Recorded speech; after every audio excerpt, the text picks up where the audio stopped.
We're here on Shrimps Player in Tommy and Leslie's fulcrum of the club with Kev Ellison. Kev, the good news for you, you've managed to stave off for another year working for your father-in-law with a shovel in your hand, haven't you? You've signed a one-year contract extension, is that correct? Yeah, and quite happy. Obviously it's all sorted now. Concentrate on football again. It's not nice coming to the end of the season. Well, 6 months to go and you don't know what's going to happen with my age and that, and the father-in-law keeps pulling the spade out every time I walk in saying he's got it ready for May, so it'd be good to hit him on the back of the head with that and get it put back in the van for another 12 months.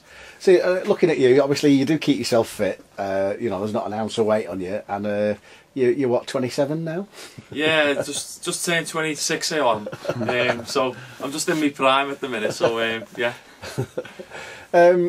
You obviously, was it an easy decision to make? Because obviously Jim just said, look, I want to keep you for another year, and you know, it was like, right, sign on the dotted line, and it was like, where do I sign? Yeah.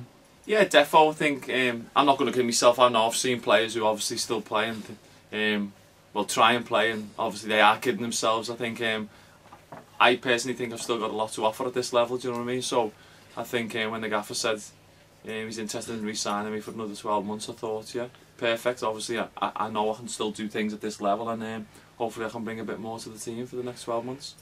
It's interesting because we've observed you in the past sort of 3 seasons playing for us, and obviously you've always got a lot of time for the youngsters when they come on, and obviously Joe Masilli you were having a word with at York and putting an arm around and have a word with him.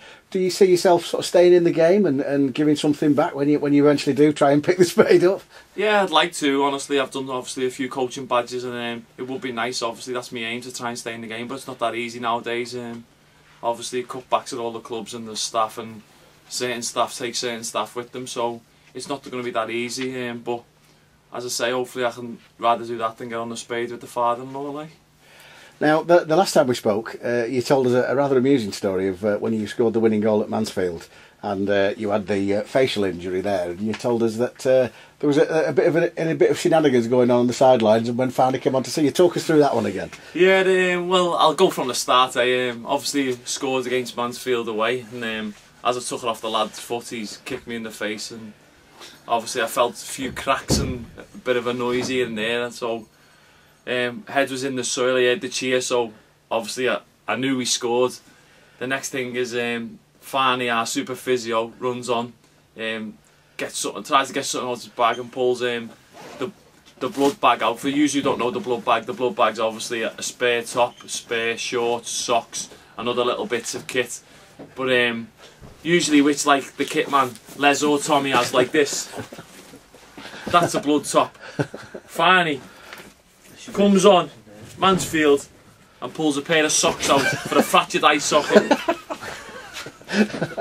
What are they going to do for a fractured eye socket, Farney? Tell me, what can they do? This is what I'm up against. So there was something that happened on the sidelines. Yeah, Jack Redshaw was there. Because, long story short, when I scored, they've cheered, and obviously the staff have ran up the line a little bit, and Farney see me obviously still on the floor, so he's like, pass the bag, ran on the pitch, and he's pulled the socks out, and next thing he's got me on the floor, and he's all being serious, and little Jack Redshaw's there, and Farney goes to Jack, do us a favour, go and get me bag, I've come on with the wrong bag, and Jack's in a nice way told him to off and find his get his bag himself. He's not doing his job. So it's nice to know that in a time of crisis that the team are pulling together, despite the fact you scored. Yeah, Jack was telling Farney to sod off. I thought I lost my teeth, and Farney runs on with a sock, and Jack's telling him to F off and go and get his own bag. Happy days. Well, thanks for the story. Congratulations on the 12 months. Here's to do you set yourself a target, by the way, with the goals and assists? I do, yeah. I'll let you know when I get there. I'm not there yet, then obviously it makes sense, doesn't it? But goal-wise, I do, and I judge myself at the end of the season what I get to, and I've done it for the last couple of years, so hopefully I can do it again. Right, well, let us know when you've got there, we'll interview you again. I will do. Cheers, Kev. Cheers, mate.